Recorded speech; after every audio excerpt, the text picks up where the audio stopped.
Hoje eu recebo um engenheiro que entende de números, mas se tornou um apaixonado por gente. Um cara que alcançou o topo, mas sem perder a simplicidade e um pouco do sotaque do interior.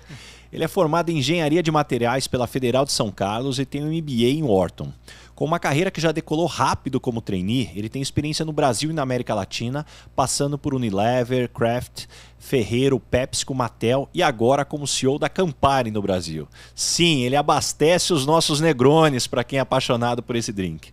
Gustavo Bruno, ou melhor, Guto, que demais ter você hoje aqui. Poxa, eu que agradeço, Ricardo. Obrigado pelo convite. Estou muito contente de estar aqui com vocês hoje. Muito legal. E Guto, eu quero começar já explorando a sua experiência em consumo. Claro. Como é que você enxerga o consumidor brasileiro? Como que esse perfil evoluiu aí nesses últimos 20 anos? Olha, eu acho que dia a dia o brasileiro está ficando mais requintado. Né? Dia a dia o brasileiro vem tendo experiências com novas categorias, vem consumindo novos produtos. Algumas categorias que antigamente não eram acessíveis para o brasileiro tornaram-se acessíveis e a gente vê claramente o consumidor brasileiro passar a exigir qualidade, o consumidor brasileiro passar a exigir valores das empresas. Você já vê o brasileiro preocupado com o ambiente, você já vê o brasileiro preocupado e prestando atenção no como a empresa fala, o que ela fala, qual é o valor que ela carrega. E isso eu acho que é muito importante não para nós, economicamente falando, mas nós como sociedade, né? Ser crítico, eu acho que é o primeiro passo para uma evolução social que a gente necessita ter. E como é que o digital impacta nessa nova experiência? O que se transforma e o que na sua experiência a essência não muda? Olha, não muda o consumidor. Ele tem as mesmas necessidades. O que muda completamente é como a gente fala com ele, né? O consumidor, cada vez mais, ele é omnichannel. O cara que vai na loja de conveniência é o mesmo que está comprando online, é o mesmo que vai numa loja internacional, é um cara que vai também no pequeno varejo. O brasileiro está acostumado a comprar e comprar em muitas frentes, né? Quando eu falo um pouquinho sobre o mundo digital é um mundo que está sendo explorado, né? Está sendo explorado pelo consumidor, está sendo hoje também priorizado por todas as indústrias e a gente precisa entender que sim, o consumidor é o mesmo, mas a necessidade do mundo online é completamente diferente. Pode ver um pouquinho, compras por impulso, né? No mundo online, compras do impulso praticamente elas são menor intensidade do que uma compra de impulso no supermercado. Então como que você realmente explica seu produto? Como que você traz o seu propósito? Como que você conecta no mundo online? São maneiras que você precisa não simplesmente olhar, mas ter estratégia para ela, né? Não é à toa que muitas empresas estão criando até departamentos chamados marketings performance, de como você constrói sua marca, como você entende o seu consumidor no ambiente digital. Então, de verdade, empresas que não construíram e estão escutando aqui o nosso podcast, olha o mundo digital. O mundo digital não é você ter um web page vendendo os seus produtos. O mundo digital é você entender realmente como o consumidor e as aspirações deles, eles mudaram e transitam dentro desse novo, vamos colocar, numa nova atmosfera. E nesse novo mundo, Guto, como é que você enxerga a competição? Porque hoje cada vez mais, né, as fronteiras estão cada vez menos claras. O que é competição, o que é cooperação? Hoje se fala muito do competição nesse sentido. Como é que você vê o setor de consumo dentro dessa dinâmica? Olha, eu acredito que no mercado online é um mercado onde, vamos dizer, algumas frentes elas estão muito mais claras. Por exemplo, você consegue fazer uma pesquisa de preço no mundo digital muito rápido. Porém, eu acho que o que traz para as empresas a grande dificuldade é como que você traz um algo mais, como você foge do preço, como você explica seu produto, como você traduz o seu equity. Vender online não é você ter 250 caracteres, 8 fotos, 3 vídeos. Isso o consumidor já acostumou. Essa estratégia digital do passado já não é o presente. Hoje, para você conectar com o varejo e conectar com o consumidor, você precisa conectar com as necessidades dele. Naquele determinado dia, o que ele quer comprar. aquela determinada idade, navegando naquele determinado site, qual que é o anseio dele, e você tentar identificar o perfil do seu consumidor pelas diferentes sites que eles estão navegando, para você sim gerar um tráfego direcionado para onde você consegue apresentar o seu produto com o equity correto, para daí sim o preço falar. Preço ele é importante em todo lugar, sempre vai ser, mas no mundo digital a gente precisa pensar algo mais. Quem sabe o CRM pode ser uma bela saída, eu acho que a gente vai falar sobre isso depois, né, Ricardo? Eu já vou puxar agora. Você é um cara que pelas empresas que você passou, você sempre teve na essência muito forte o CRM como uma base para essa estratégia, para essa visão. Eu queria que você comentasse um pouco, primeiro assim, aonde que as empresas normalmente erram e a gente já explorar a importância, né, e as oportunidades que existem através de um CRM, que para quem talvez não está já ambientado com essa sigla, nada mais é do que um sistema para você ter o cadastro dos consumidores, mas mais do que cadastrar esse consumidor, é toda a história que ele vai tendo com a sua empresa, de vendas, interações. Mas vou deixar aqui o Guto falar. Olha, Ricardo, outro dia eu estava fazendo um town hall lá na empresa e me perguntaram o que era o CRM, como que a Campari estava desenhando nossas estratégias para a gente conseguir, no final das contas, ter um approach mais direcionado, né? mais focado no nosso target, e também como que a gente recrutava melhor via CRM. Bom, o jeito que eu usei ali para fazer a explicação, eu usei um jeito muito emocional para mim. Eu falei, olha, eu sou do interior. Eu sou de uma cidade chamada Jundiaí. Lá, quando eu era pequeno, eu ia fazer compra, a moça, que, vamos dizer, principalmente da mercearia, ela sabia o nome da minha mãe. Ela sabia o que meu pai fazia. Ela sabia que a gente passava na frente da loja dele, geralmente, sei lá, 1h30. Ela sabia que eu tinha uma irmã. Ela sabia quando era meu aniversário. E toda vez que eu entrava na mercearia dela, antes de conversar, antes da gente conversar sobre produto, o que eu precisava, ela conversava sobre mim.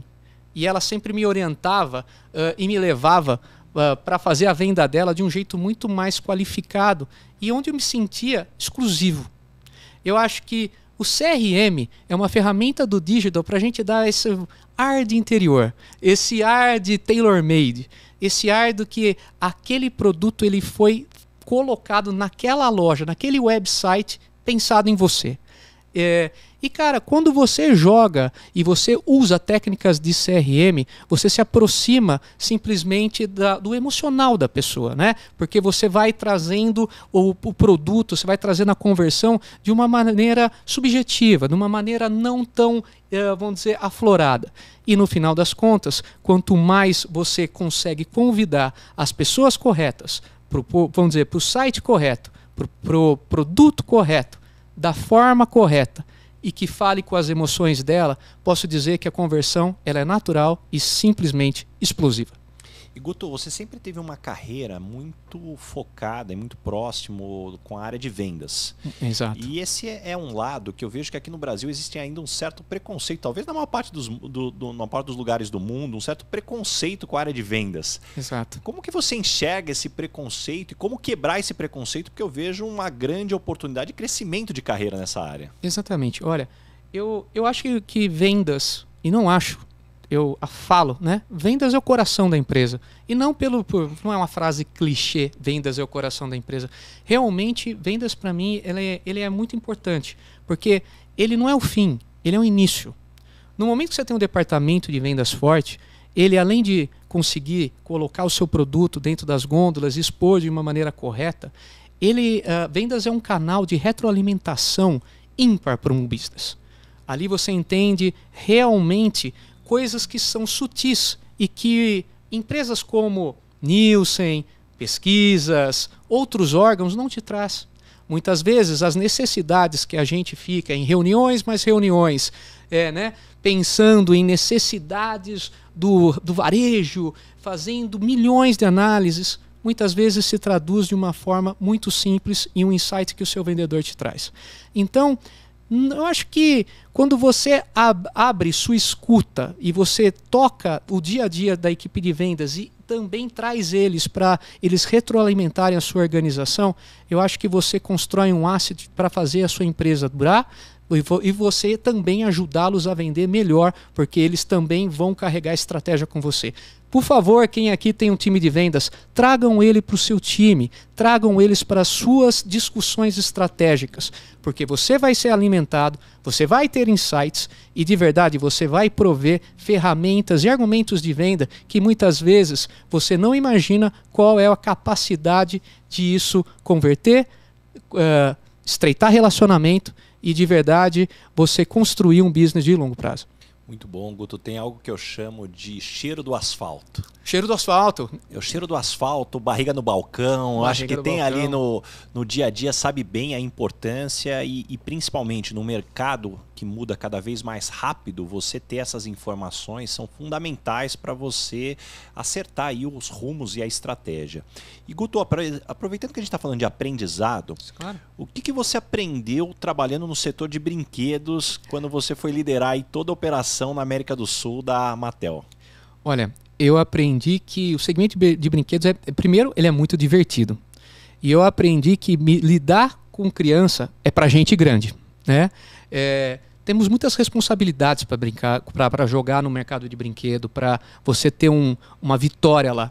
Porque, de verdade, quando você vende brinquedo, você não vende brinquedo, você vende amor entre mãe e filho.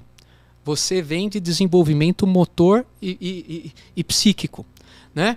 Você vende entretenimento, você vende a possibilidade muitas vezes de você conseguir dar um mundo paralelo ao filho para os pais conseguirem muitas vezes trabalhar e não se sentirem culpados por isso.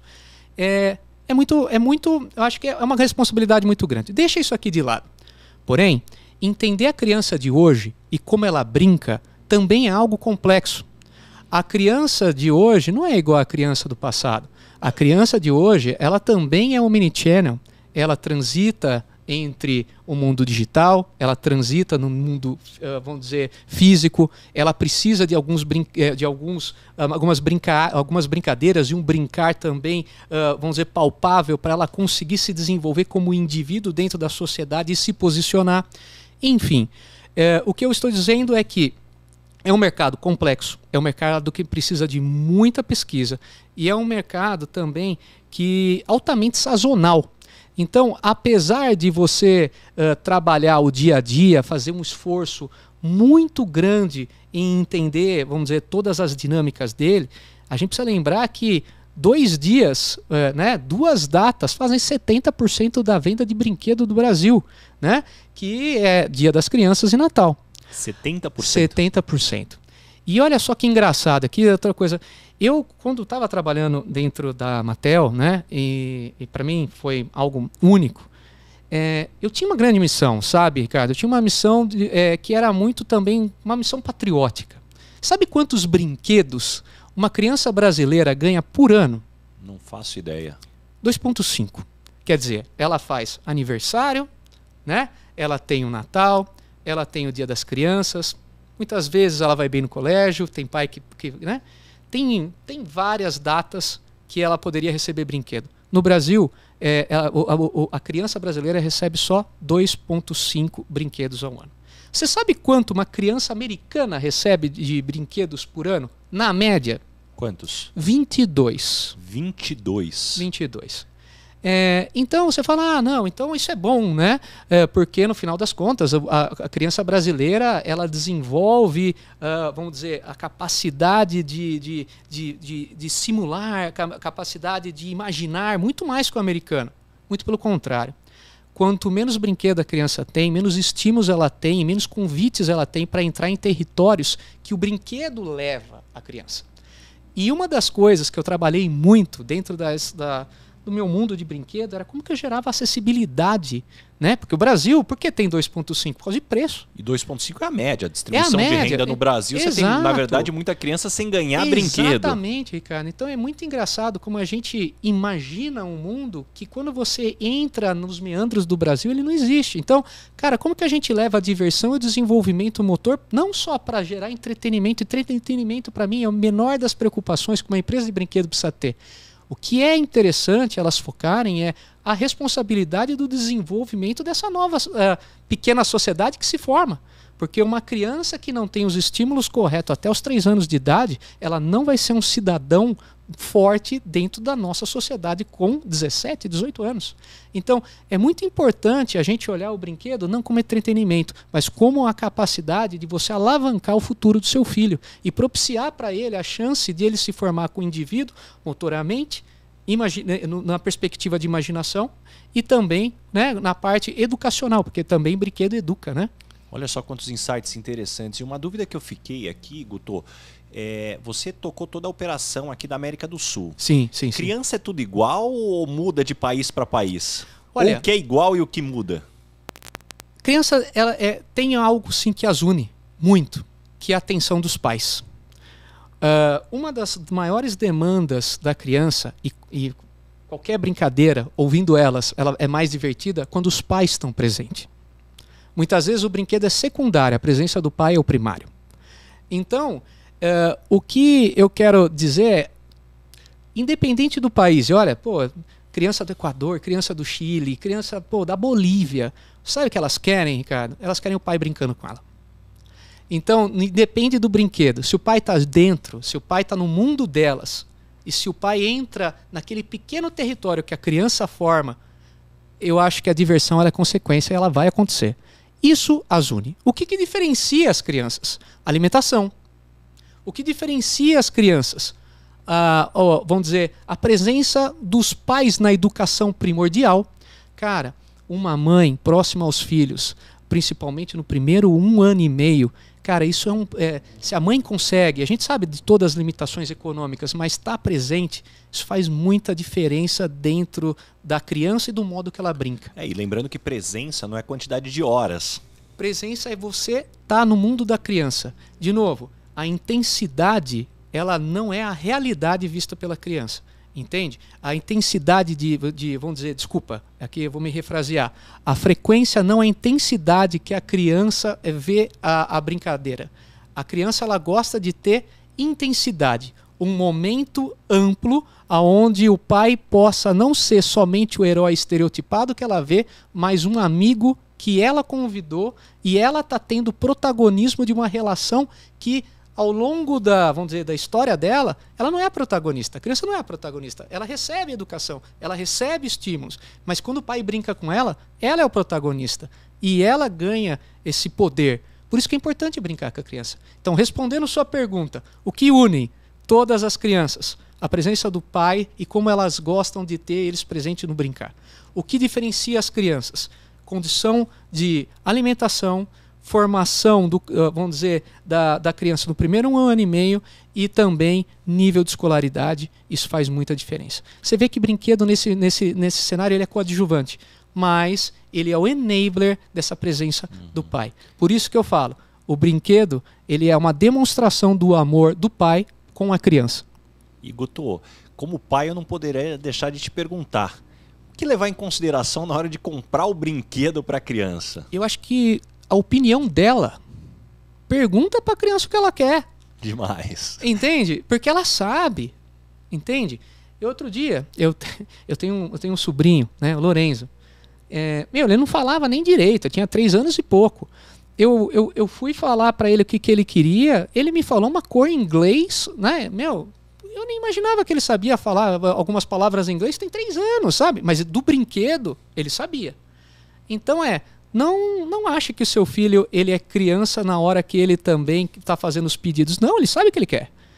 Então não frustre, ouça-os. E Guto, tendo passado por tantos setores, o que você traz de ferramentas, de habilidades na hora em que você tem essa transição de empresa para começar num cargo novo ou mesmo compreender um segmento novo? Olha, eu aprendi que a escuta ativa é a chave do sucesso para qualquer enquadramento de cultura ou categoria ou empresa que você um dia entre, né? Que você se tome o risco e se proponha. Escutar é uma bênção, entende? Então, o que eu faço sempre quando eu tenho culturas novas, empresas novas, segmentos novos? Eu ouço, pego o meu repertório que está na minha mochila aqui atrás e vejo o que se aplica e o que não se aplica. Uma das coisas é que a gente romantiza muitas coisas, sabe? Ah, não, a minha categoria é diferente. Ah, não, o meu produto é muito técnico e específico. Grande parte, e aqui eu falo, 80% das minhas decisões não tem nada a ver com categoria, não tem nada a ver com produto. As minhas decisões são tomadas muito mais em pragmatismo e eu acho que discernimento lógico, né? Então, não romantizem muito, gente. Se você está vendendo roupa, se você está vendendo, muitas vezes, brinquedos, se você está vendendo comida, os princípios básicos de negócio, eles são os mesmos. E se você está deixando ele mais romântico do que seja, quem sabe você está construindo somente uma desculpa para você não olhar o que realmente deveria estar fazendo.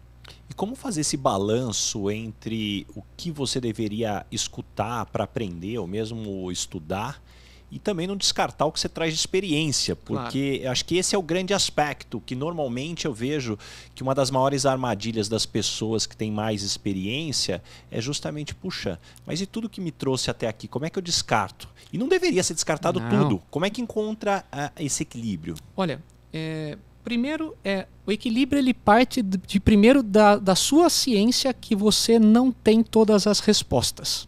Porque no momento que você acha que você precisa dar todas as respostas, você primeiro já vai se fechar para um diagnóstico mais profundo. Ponto 1.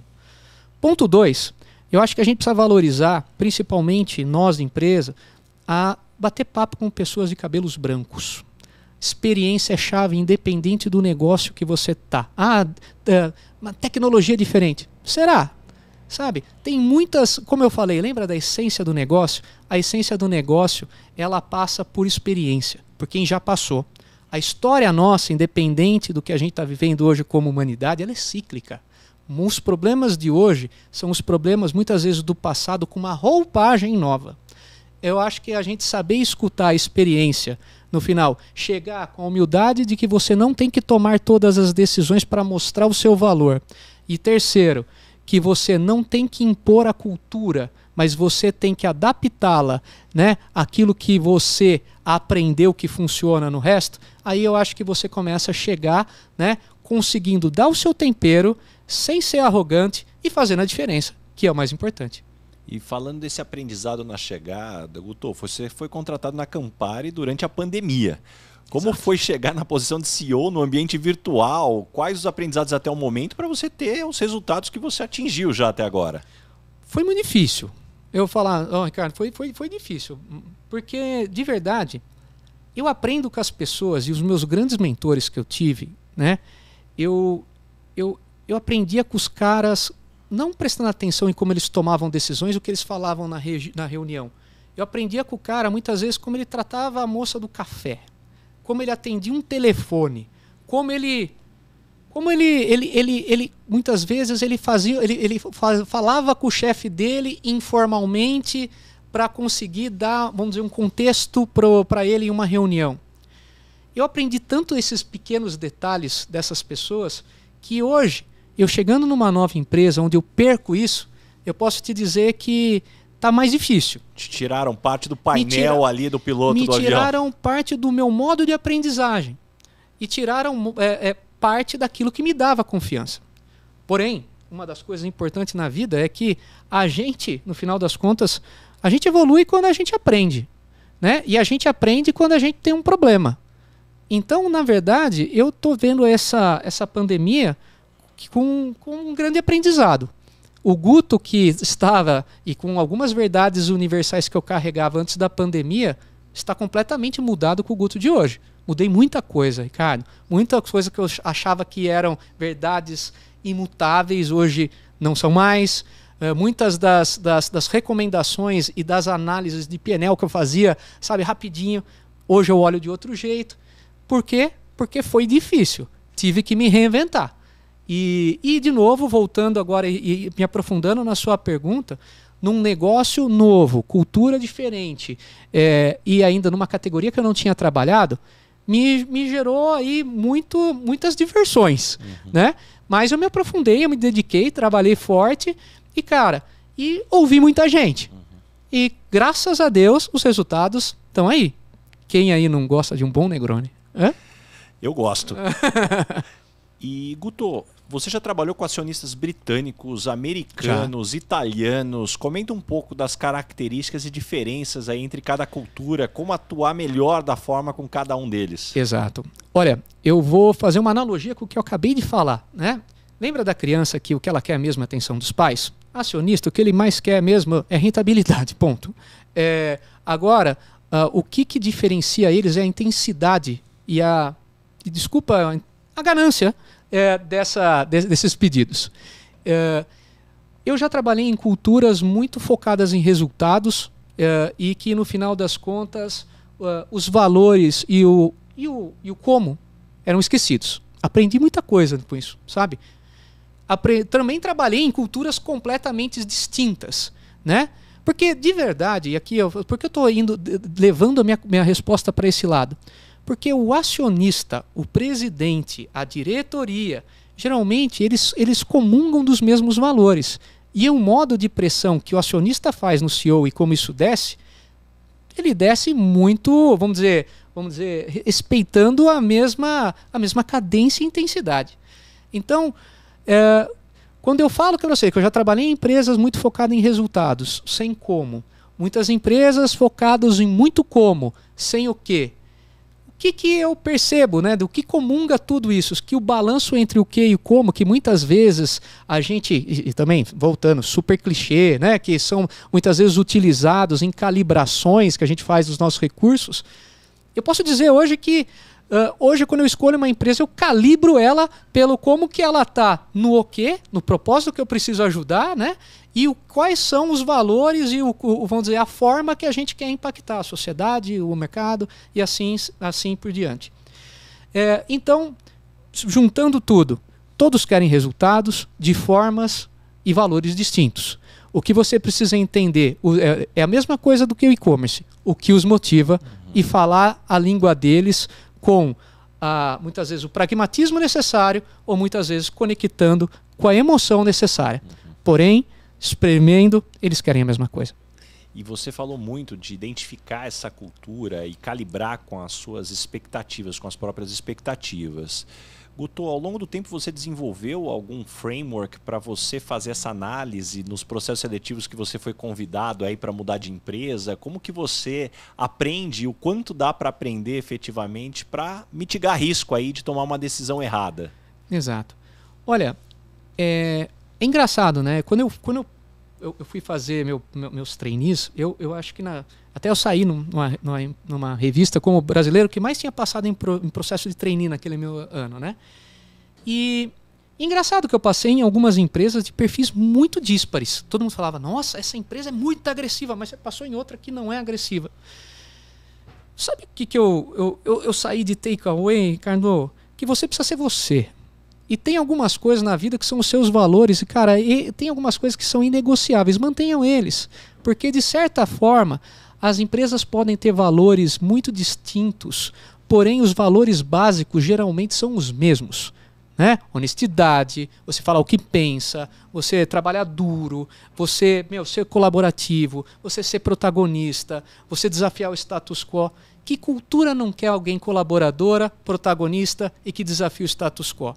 Muitas vezes eu volto para o ponto da roupagem.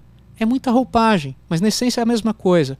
Então, o que eu digo, muitas vezes para vocês que vão prestar trainee, cara, não fiquem muito em querer adaptar a sua narrativa aos valores da empresa. Saiba explicar a sua narrativa, saiba explicar os seus valores, porque se você tem valores fundamentais muito sólidos, claramente a sinergia vai acontecer independente do ambiente que você está falando e para quem você está falando.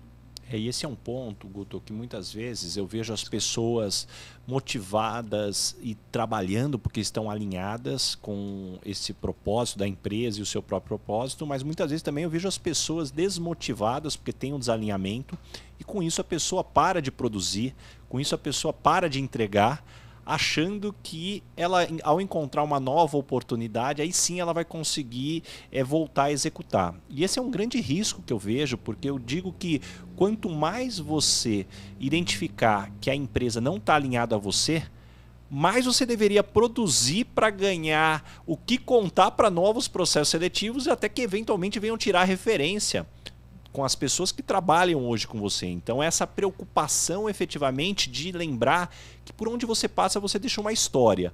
E lembrar também que todo o processo seletivo, a gente sabe que as empresas vão tirar a referência dos profissionais, mas os profissionais esquecem que eles também deveriam tirar a referência das empresas. Então, o quanto que eu devo buscar pessoas do meu network, ou pessoas que conseguem me conectar com outras pessoas que trabalham ou já trabalharam nessa empresa, porque no final é buscar informação para sair do escuro. Exato. E olha, eu assim, comungo muito com o que você está falando, porque é engraçado como muitas vezes os profissionais eles esperam serem recrutados. Mas, pô, eu sei o pool das empresas que eu trabalharia por. Entende? E isso me ajuda muito a tomar as decisões. Porque eu busco entender sempre o que me agrega para a história que eu quero contar lá no longo prazo.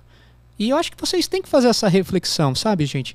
Muitas vezes, colocar a culpa na empresa, e tratar a empresa como terceira pessoa. Ah, eu não gosto da empresa XPTO, ou estou trabalhando na empresa e a empresa não me olha. É engraçado que toda vez que você usa a terceira pessoa, você simplesmente não percebe que você já saiu da empresa, porque você deixou de falar o nosso.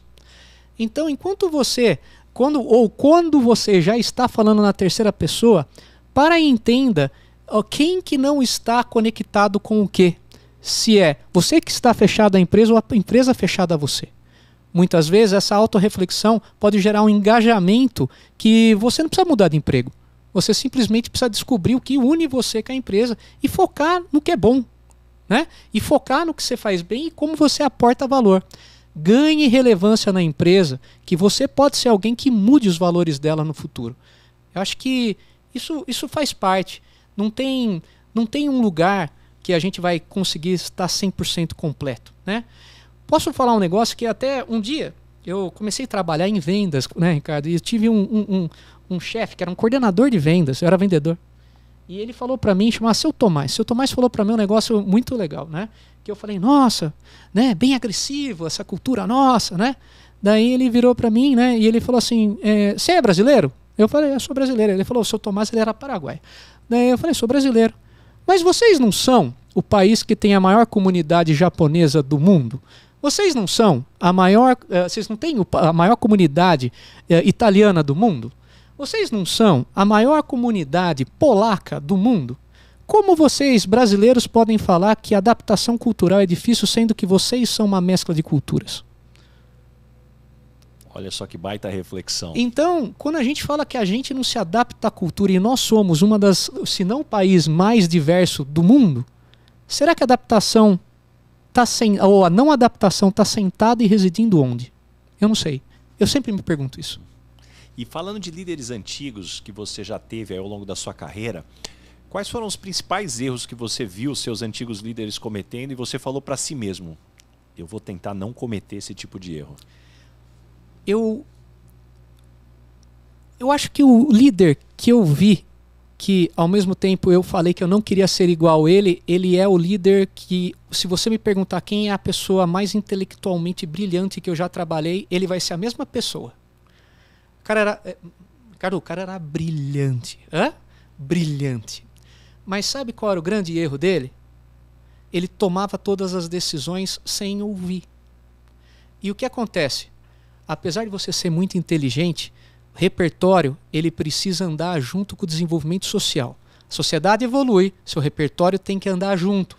Se você ficar parado no tempo, só utilizando o seu raciocínio e a sua história que te trouxe até aqui, você perde o clique do tempo.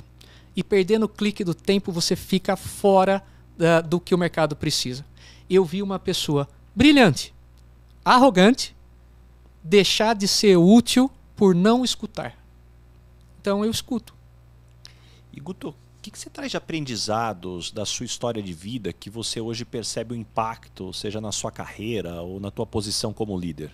Olha, meu pai é um cara que... eu sou um cara que conta muita história, né? Então, desculpa. Mas meu pai é um cara muito simples. Muito simples, sabe? Começou de baixo e, cara, foi ser um executivo brilhante. Ele nunca perdeu a essência dele, sabe? De como ele trata, como eu via ele tratar assim, executivos de empresas gigantescas, pessoas até famosas, assim. Eu via como ele tratava essas pessoas e eu via como ele tratava o rapaz que cortava grama em casa, e ele tratava os dois com o mesmo nível de atenção. No momento que ele me forjou a ser assim, porque ele me forjou, porque eu não era assim, né, cara? Então, moleque, fiz muita coisa errada, né? Mas ele me forjou a ser assim, ele me fez ser um cara assim. E cara, eu acho que essa parte de você ser plural aos diferentes tipos de intelectos e experiências que te circundam, te forma um grande líder. Porque, de verdade, você ser um presidente não é você tomar as decisões. O que faz um grande presidente é uma grande diretoria. Entende? Você simplesmente usa a lógica. O cara te dá um cenário sobre um problema XPTO. Se ele tem um bom diretor, você vai tomar a decisão que muitas vezes ele até te traz. Entende? O ponto é ouvir, concordar e desafiar. Então, de novo, se você tem audiência, né, e você tem, escuta seletiva, você não está preparado para ser líder. E o meu pai, volto lá atrás, a simplicidade que ele se manteve ao longo do tempo e como ele escuta todo mundo, de novo, eu acho que isso que me fez ter uma carreira alavancada como eu tive. E hoje, a hora que você olha, né, como um líder relativamente jovem, né, de idade, no meio corporativo para a posição que você está, como que você enxerga o que mudou de anos para cá na forma de liderar, na maneira como lidar com as novas gerações? Olha, eu acho que a gente tinha no passado uma liderança muito afastada da realidade. Você tinha muito mais, muitas vezes, um presidente como um ícone, né? Como um embaixador, que no seu púlpito fazia discursos para a população falando do resultado e do que era esperado. Hoje, o que um presidente, eu acho, essa é a minha visão, tá, Ricardo, que precisa ser feito, eu acho que é o que a gente chama em inglês de lead from the front, que é você liderar do flanco da batalha. Não adianta você ter a visão estratégica se você não desce, engaja as pessoas e explica o que precisa ser feito. Como assim, Guto? Você explica o que precisa ser feito além dos diretores, você bypassa eles? Não tem bypass. A gente fala muito de cultura organizacional horizontal, né? De você tiver... Cara, eu acho que você tem que se conectar com as pessoas para o propósito ele ser tangível. E você só faz o seu propósito e sua visão e sua estratégia ser tangível quando você fala para as pessoas. E quando você fala, identifica como ela impacta aquilo que você está desenhando. Então, quando eu volto no passado e eu vejo aquele ícone do presidente, com a secretária, né, com a porta fechada, né, falando em governanças muitas vezes pré-definida, eu acho que isso se foi.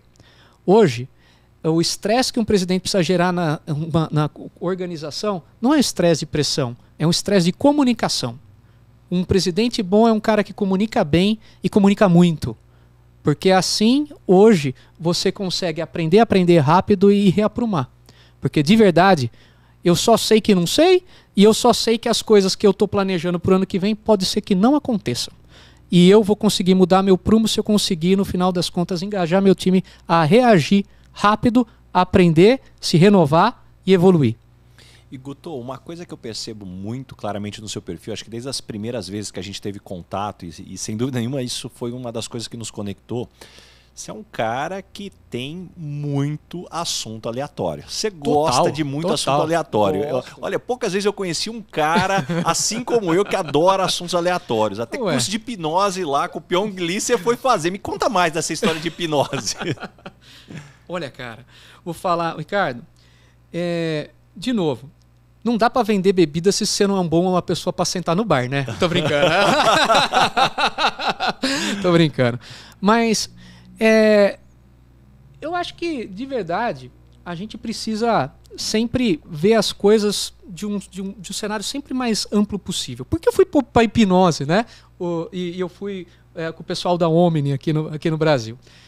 Cara, eu sempre fiquei muito encafifado, muito em dúvida, né? Por que um comercial ele guarda mais do que o outro nas mentes dos consumidores, né? Lembra o compre batom, né? Você fala compre batom, né? Não é que eu falei, o que faz, no final das contas, uma marca ela ficar internalizada na mente, mas também no coração das pessoas? E lendo muito, e eu leio muitas, além de fazer cursos aleatórios, eu leio livros aleatórios, né? E entendendo um pouco da mente humana, você vê que a grande parte do nosso cérebro é uma, e aqui eu falo 95%, você não comanda, você é comandado por ele. E as informações que estão lá históricas, você não acessa, elas são despertadas com estímulos que a gente recebe. E a minha dúvida, que virou uma noia, era como eu acesso isso a hora que eu quero?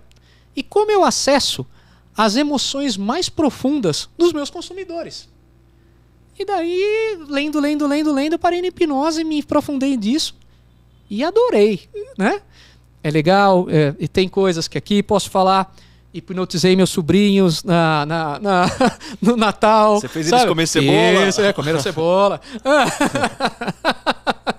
Mas, no final das contas, tirando o lado lúdico, fã, para mim também foi um jeito interessante de entender como que faz marketing, renovar se algumas estratégias que eu estou utilizando de cores, sequência, autoridade, mensagem, se eu consigo penetrar de alguma forma no inconsciente e também avivar emoções importantes dos nossos consumidores. Eu acho que a gente está ficando, muitas vezes, pelo que a gente viveu nesses últimos 2 anos, o coração muito de pedra, né? Coração peludo, como coração a gente fala no interior. Peludo, E, cara, você tentar ou ouvir alguém que pode te ajudar a você passar por ele, por técnica, é legal, não é? Então, por isso que a hipnose entrou na minha vida. Ponto 1. Outra coisa que eu acho que também é legal é o seguinte, uma vez que você reconhece que você não tem a verdade universal, você sempre está em busca da verdade e você sempre está em busca do conhecimento. E se você entra com preconceito para o conhecimento, você já está levando a sua verdade para uma verdade que ela pode ser que não seja verdade. Então, o que eu faço? Cursos aleatórios. Jardinagem, sabe? Né? Hipnose. E assim sucessivamente. E, olha, posso te dizer que muitas das coisas que eu aprendi eu levo para o meu mundo corporativo. O que você mudou na sua rotina depois de conhecer um pouco mais da mente humana?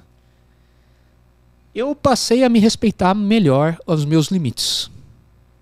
E eu sei e posso falar que quando você entende os seus limites emocionais, né? Que você acessa, né, os limites, e você entende seus limites psicológicos, você passa a se respeitar mais. Muitas vezes a gente acha que trabalhar duro é trabalhar um monte, né? Trabalhar, tô aqui, ó, cheguei às 7, fui embora às 10, trabalhei muito. Isso é o que está programado na sua cabeça, né?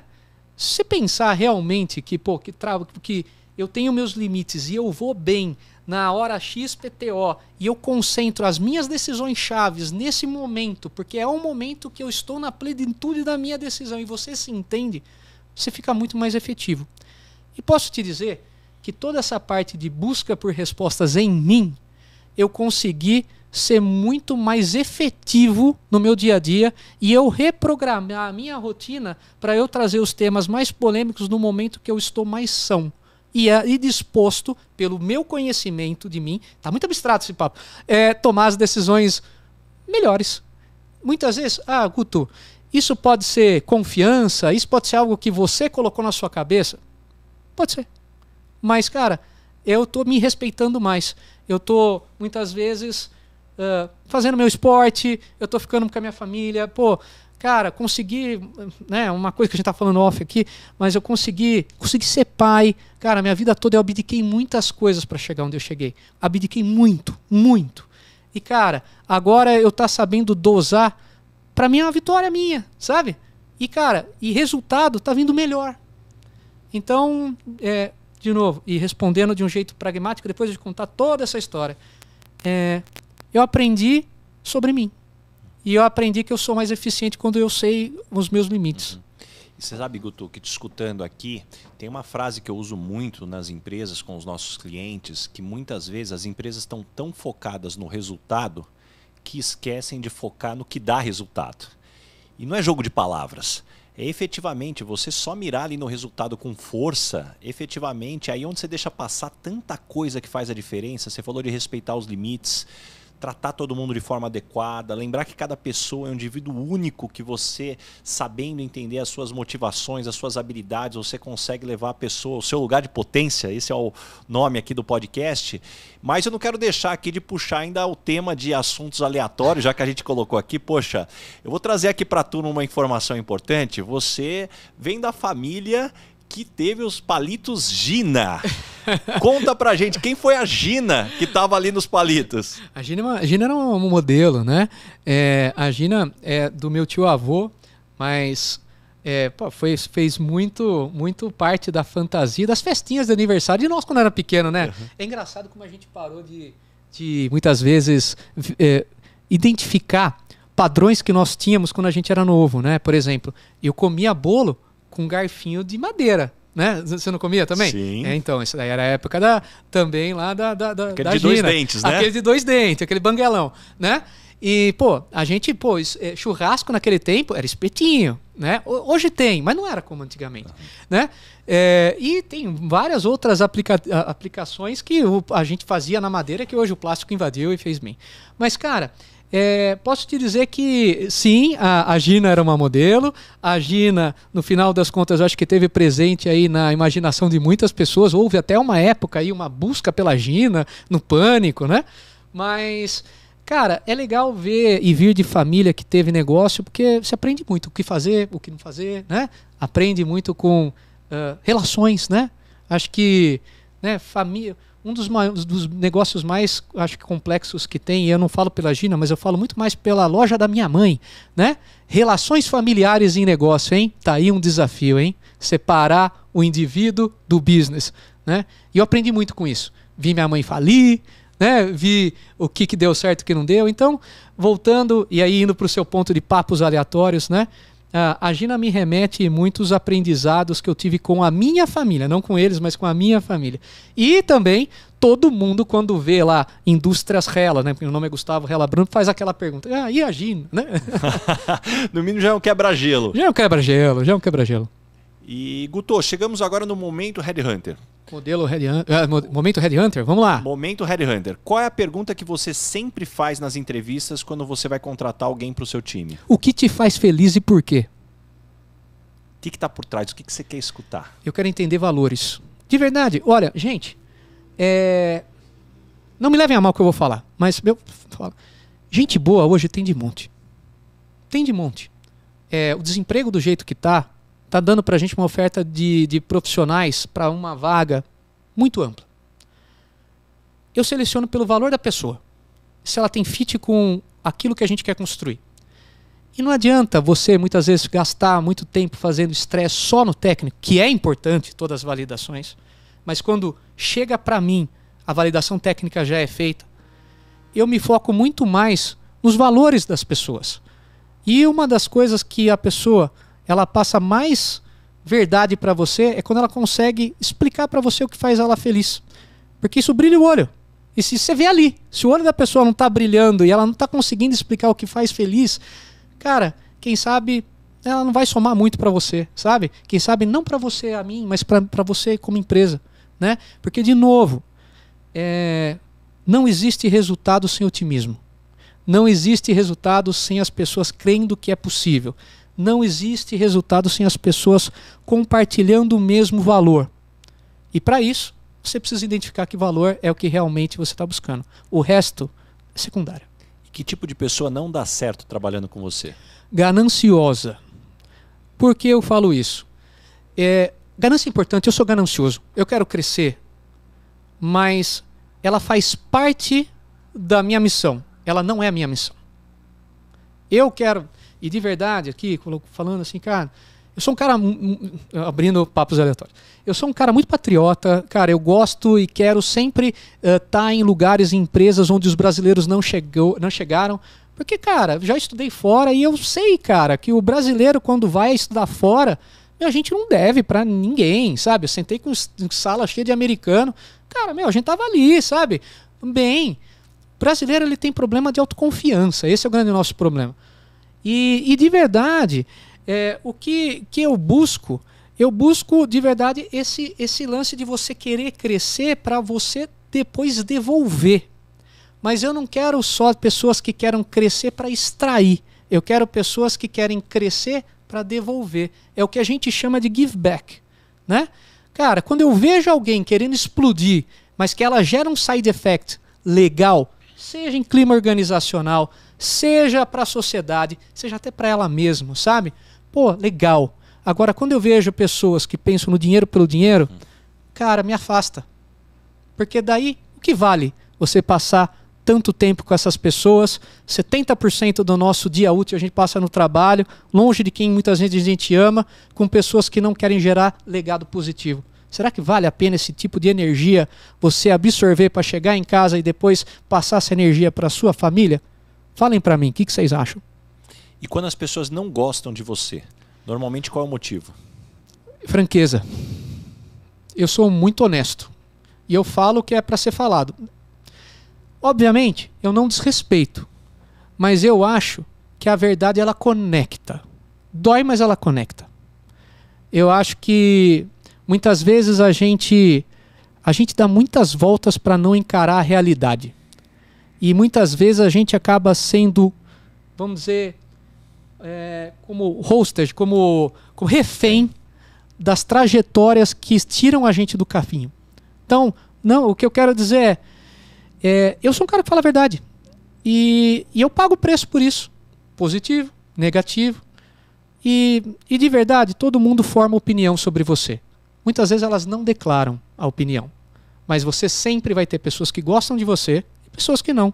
Você precisa lidar com o fato que pode ser que não. E eu costumo se dizer isso que for verdade... Eu costumo dizer que tem pessoas que não importa o que você faça, elas nunca vão gostar de você. E existem pessoas que não importa o que você faça, elas sempre gostarão de você. Então tem um pouco de conexão aí. E Guto, o que você gostaria de perguntar aqui para o Baza Headhunter? Baza, vem cá. Daqui 10 anos, quais são as competências chaves que nós brasileiros não temos e a gente precisaria desenvolver para a gente continuar conectado, vamos dizer, nesse mundo profissional que cada vez mais está global, né? O que nós brasileiros precisamos desenvolver para a gente, uma vez que o mercado está ficando cada vez mais home office, omnichannel, a gente não perca a nossa empregabilidade para um indiano, para um chinês? O que a gente precisa fazer? Sabe que é super interessante o que você agora pergunta, porque ela me fez lembrar até de uma conversa que eu tive com um executivo do Vale do Silício, que ele desenvolvendo para a ONU o índice de empregabilidade, que era justamente o seguinte ponto: se o seu país deixar de existir hoje, qual a chance de rapidamente você se empregar em outro lugar do mundo? Desde envolve o idioma, a habilidade que você tem de se adaptar às novas culturas. E naquele momento, eu tive essa conversa com ele já faz uns 4 anos, não sei exatamente como evoluiu esse projeto dentro da ONU, mas ainda não tendo resultado efetivo, ele já tinha comentado que o Brasil não estava tão bem ranqueado. Começando pelo idioma, a gente fala português. Verdade. Só 5% da população fala inglês. Por mais que a gente tenha uma das maiores ofertas de curso de inglês por habitante aqui no país, poucos países têm tanta oferta de curso de inglês, então também é um lance, não é só o ter que aprender, né? Você se dedicar o suficiente para aprender. Então acho que tem muitos elementos. Quando você fala de skills, você pega relatórios como da Organização Mundial do Trabalho, você vai ver, puxa, lidar com você ter com todo o raciocínio complexo, você poder ter um bom raciocínio lógico. Mas talvez eu vou me focar no que eu chamo aqui dos 4 As, que na minha opinião são os mais importantes. Inclusive eu dediquei um capítulo do meu livro para falar sobre isso. E o que são esses 4 As? Atitude, esse daqui é fundamental. Autoconhecimento, adaptabilidade, saber lidar com ambiguidade. Então eu vou começar pelo autoconhecimento. Se você não se conhece, a grande verdade é que além de você não extrair o seu melhor e saber onde você precisa de ajuda, talvez você está levando uma complexidade para a empresa que a empresa não deveria ter que lidar com essa complexidade. É claro que a empresa pode te ajudar, mas leva essa lição de casa feita, deixa a empresa te ajudar a se desenvolver em outros aspectos. Então, autoconhecimento. O segundo, atitude. É muitas vezes parte do que a gente tem aqui da síndrome do cachorro vira-lata, essa falta de confiança que você falou. Então vai lá e faz. E quem faz não é o puxa-saco. E quem faz não é a pessoa que quer aparecer pro chefe. Quem faz é quem quer fazer história. Exatamente. É quem busca fazer. Então esse, sem dúvida nenhuma, é fundamental. O terceiro é adaptabilidade, que a gente já falou um pouco aqui. O mundo muda cada vez mais rápido. A gente é contratado nas empresas para uma foto que muda muito rápido. Então a gente tem que entender qual é a foto do momento e o que precisa ser entregue, porque o conjunto de fotos vai fazer o filme da nossa carreira. E por último, a ambiguidade, que é onde eu acho que a maior parte das pessoas falha à medida que cresce na carreira. Porque quando você está na base da pirâmide, não tem muita ambiguidade. Tem um processo muito claro, você tem que seguir. Nem é esperado que você inove.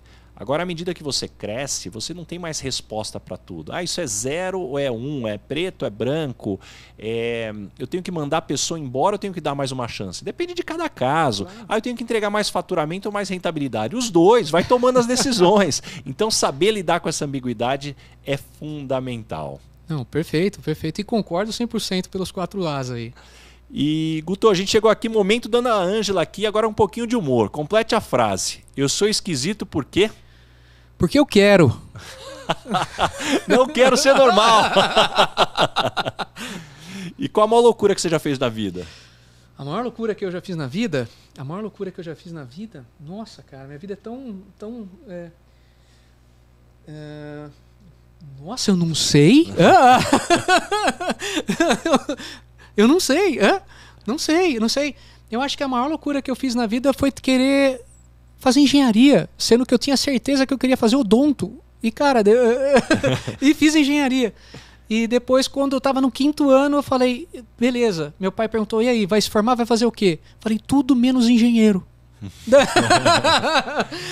Acho que essa foi a loucura que eu fiz. Mas eu sou grato por ela, por me dar um pouco de pragmatismo. E qual foi o maior perrengue que você passou na vida corporativa que gera uma história engraçada hoje que você gosta de contar? Nossa, eu vou contar essa. Meu primeiro dia de trainee na Unilever, né? Eu fui... você vai almoçar geralmente com os diretores, né? O pessoal do board, né? Tava lá, Ricardo, e tava... Cara, peguei aquele prato naquele richozão, né? Naquele richô, fiquei bem por último, assim, que eu falei, eu vou ficar por último para eu escolher onde sentar, dá que eu sente num lugar, né, que tá cheio de diretor, não sei o que eu vou falar, né? Primeiro dia, né?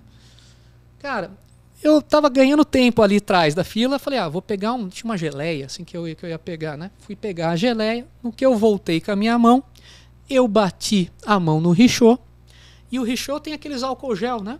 Virou aquele álcool gel no chão, né?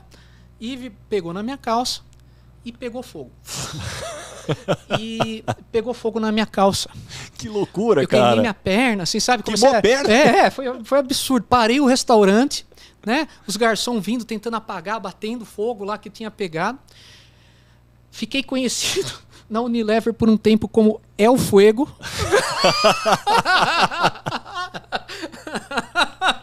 Posso te dizer que isso foi um grande quebra-gelo. Que loucura, cara. E caminhando agora para o final, Guto, o nome desse podcast é Lugar de Potência. Qual é o seu lugar de potência? Que tipo de situação e ambiente que pode jogar lá que você nada de braçada? Quando tem gente. Me coloca com gente que eu faço resultado. Eu preciso de gente para conseguir ser feliz e conseguir ter um negócio. Eu gosto de números, sou bom com números, mas me deixa com gente que a gente, no final das contas, se conecta e realmente a gente entrega com um clima muito legal. Me traz gente, eu preciso de gente. Uma verdade que as pessoas não costumam dizer e, na sua opinião, é fundamental para ter sucesso. A verdade, precisa falar a verdade, fala o que o seu coração acha. Não fala, muitas vezes, somente o que sua mente quer falar. Fala o que o seu coração acha. Traga um pouco de coração para as suas verdades, porque senão você é artificial e, gente, todo mundo mapeia pessoas artificiais. Um ponto que eu gosto muito que você fala, e eu escutei isso muito quando era criança, é que quem fala a verdade não merece castigo. Agora o ponto é que as pessoas, eu sempre digo, o tempo que você está investindo em querer criar outra história, inventar outra história ou trazer outra história, se preocupa no como você vai trazer a verdade, porque tão importante quanto a verdade é o como. E muitas pessoas, muitas vezes, por se posicionar com a verdade, acham que podem ser grosseiros, faltar contato com as pessoas. Então acho que é importante a gente trazer aqui para todo mundo que está nos escutando, a verdade com tato, ela é matadora.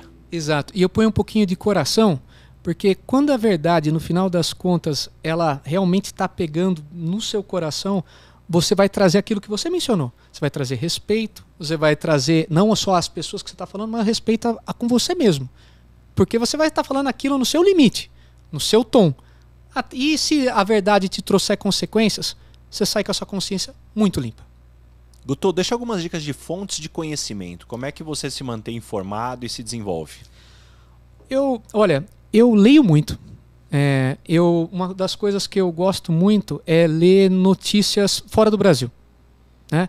Eu gosto muito de... Tem algumas redes e jornais fora do Brasil que eu sigo e eu leio muito a perspectiva deles sobre o cenário econômico. Muitas vezes não é a nossa. Então, e muitas vezes o que alguns países vivem de tendência nós vamos viver daqui 2 anos, 3 anos. A realidade muitas vezes do México ela vem para o Brasil em um delay de 8 meses. A realidade muitas vezes moda, muitas vezes nos Estados Unidos chega para cá com um delay de 2 anos. Tendências da Europa tem um delay de 2,5. Da onde saiu esses tempos? Da minha cabeça, da onde eu vi.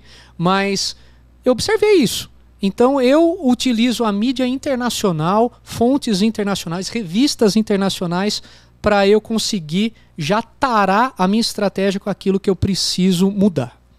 Guto, me indica 3 pessoas bacanas para eu convidar para esse podcast ter uma conversa legal como essa que a gente está tendo. Olha, eu indicaria o João Branco, que é um cara que esteve trabalhando comigo durante 7 anos. Cara, a gente passou muitas coisas legais na Ferreiro. Hoje está no McDonald's, né? João Branco. Eu traria também... Eu traria meu pai. Eu acho que meu pai aqui seria um cara que ele faria as colocações muito diretivas e faria a gente pensar bastante. Ele sempre me faz pensar. Guto, o que é felicidade para você? Felicidade para mim é eu estar com a minha família, eu trabalhar duro, eu falar a verdade e eu pensar no futuro com a certeza que eu estou caminhando para lá. Muito bom.